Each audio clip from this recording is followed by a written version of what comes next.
2024 America అధ్యక్ష ఎన్నికల వైపు ప్రపంచ దేశాలు సైతం ఇటువైపే చూస్తున్నాయి. అమెరికాలో ఏం జరుగుతోంది? ఎలా ప్రచారం జరుగుతోంది?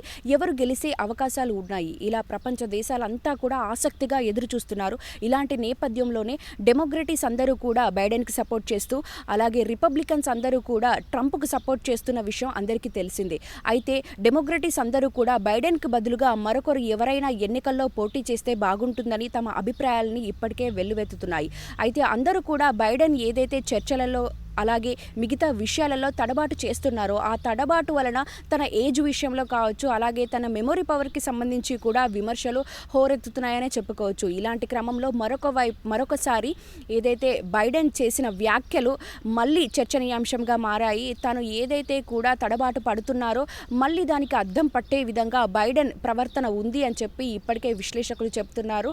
అయితే ప్రజెంట్ ఇన్సిడెంట్ గనుక మనం చూస్తే బైడెన్ కొన్ని చర్చలలో కమలా హ్యారిస్‌కి బదులుగా వేరే వారి పేరు సంబోధించడము, ట్రంప్‌కి సంబంధించిన పేరు కమలా హ్యారిస్ ప్లేస్‌లో రీప్లేస్ చేయడము, అలాగే నాటో సభ్యులందరికీ కూడా ఉక్రెయిన్ అధ్యక్షుడిని పరిచయం చేస్తూ ఉక్రెయిన్ అధ్యక్షుని పేరుకు బదులుగా రష్యా అధ్యక్షుడు పేరు సంబోధించడము ఇప్పటికే అంతా కూడా చర్చనీయాంశంగా మారింది. ఒకవైపు కొందరు ఈ చర్చలన్నీ కూడా చూస్తూ ఉన్నది కేవలం అంటే చిన్న చిన్న మిస్టేక్స్ అనేవి జరుగుతూనే ఉంటాయి, ఇవన్నీ కూడా కామన్ అని చెప్పి కొట్టిపడేస్తున్నారు. నాటో సభ్యులందరూ కూడా ఈ విషయము బైడెన్ నోట రాగానే ఆశ్చర్యపోయినప్పటికీ కూడా ఒక్కోసారి నార్మల్గా ఇవన్నీ మిస్టేక్స్ జరుగుతాయి అని చెప్పి వాళ్ళందరూ కూడా అనుకున్నారు.